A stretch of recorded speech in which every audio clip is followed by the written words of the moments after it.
Welcome back. We're about to tackle one of the most mind-blowing ideas in all of science, what time actually is.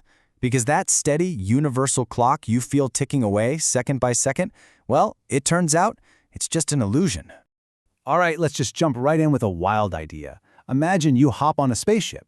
For you, the journey lasts just 3 years, but when you get back, everyone you left behind is 30 years older. Sound like something straight out of a movie, right? Yeah, it's a huge part of the sci-fi novel Project Hail Mary. But here's the crazy part. This idea is totally grounded in real, super strange physics. So this isn't just fiction. It's a possibility that's woven into the very fabric of our universe, thanks to Albert Einstein. So how on earth is this possible? Well, we're going to break it down. We'll start with Einstein's big idea that time isn't a constant. Then we'll get into the famous twin paradox. After that, we'll look at some real-world proof, check out how gravity messes with time too, and finally, what all this means for our future out there among the stars. All right, first up, the idea that time isn't constant. Before 1905, pretty much everyone, we're talking Isaac Newton, the giants, believed time was like a universal metronome, just ticking away at the exact same speed for everyone, everywhere. But then, this young patent clerk in Switzerland came along and just completely shattered that idea. So what's this called? It's known as time dilation. And basically, it just means that for any clock that's moving, someone watching it from the outside will see its time passing more slowly. I mean, moving clocks literally tick slower. Yeah, back in his special theory of relativity, Einstein showed that time isn't absolute at all. Instead, the rate it passes is, well, it's relative.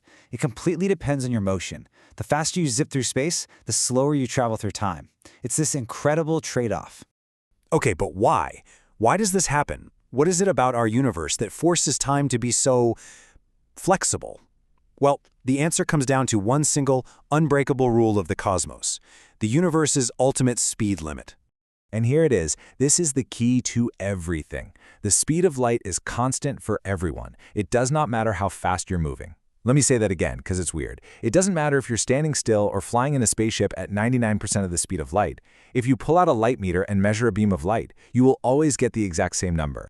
To really get why this matters, let's picture a light clock. It's super simple. You've got a pulse of light bouncing between two mirrors. Every time it hits a mirror, that's one tick. Tick, tock. Now, if that clock is just sitting there, not moving, the light just goes straight up and down. Easy, right? Okay. But now, let's put that clock on a moving train. From our point of view, standing on the platform, that clock is moving forward. So for the light to get from the bottom mirror to the top one, it now has to travel a longer diagonal path. See it? And here's the kicker. We know the speed of light can't change. It's constant. So if the distance the light travels has gotten longer, but its speed stays the same, the only thing left to change is time itself. Each tick has to take longer. For the moving clock, time itself has slowed down. And this is the number that just breaks our everyday intuition. Almost 300,000 kilometers per second. It's not a guideline, it's an absolute law of the universe. And to protect this one law, time and space themselves have to stretch and squeeze. This all leads us to maybe the most famous thought experiment in all of physics. One that makes this really abstract idea feel incredibly personal. The twin paradox. Okay, let's walk through it. Imagine we have two identical twins, both 40 years old. One stays on Earth, let's call her Stella. The other twin, Tara, blasts off in a super-fast rocket. Now, from Tara's perspective, on her ship's clock, her trip to a distant star and back takes just 2 years. When she gets home, she's 42. But here's the shock. Back on Earth, 60 years have flown by. Her twin, Stella, is now 100 years old. I mean, this is the extreme effect of time dilation in action. But hang on a second. You might be thinking, isn't all motion relative? From Tara's cockpit, she was the one sitting still, and it was the Earth that was zooming away and then coming back. So shouldn't she see Stella's clock running slower? Shouldn't Stella be the younger one? And that's the paradox.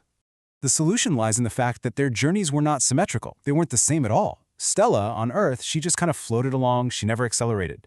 But Tara, the space twin, she felt it. She felt the massive push of the rockets to leave Earth, she felt the force of turning her ship around, and she felt the G-forces when she came home to land. It's that acceleration that breaks the symmetry.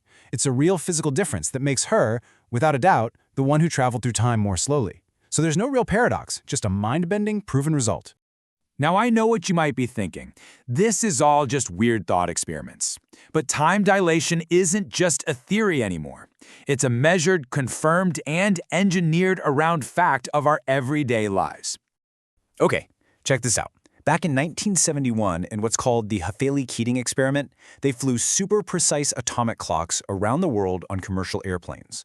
When they landed, those clocks were measurably behind the ones that stayed on the ground, exactly like Einstein predicted. We also see it with tiny particles called muons. They're created way up in our atmosphere and should decay long before they ever reach the ground. But because they're traveling so close to the speed of light, their internal clocks slow way down, and that gives them enough time to make the journey. And then there's NASA's real-life twin study. After a year on the International Space Station, astronaut Scott Kelly came back to Earth having aged about 5 milliseconds less than his identical twin brother, Mark. And maybe the most important example is probably in your pocket right now, your GPS. The satellites orbiting Earth are moving at around 14,000 kilometers per hour. Because of that speed, their internal clocks actually run about 7,000 nanoseconds. That's 7 microseconds, slower than our clocks down here, every single day. If the engineers didn't constantly correct for this effect, your phone's GPS would be off by miles within just a few hours. It just wouldn't work. But it turns out speed isn't the only thing that messes with time. About a decade after special relativity, Einstein showed us that gravity does too. So in his general theory of relativity, Einstein realized that gravity isn't a force, it's actually the curvature of space-time. A massive object literally warps the fabric of space-time around it.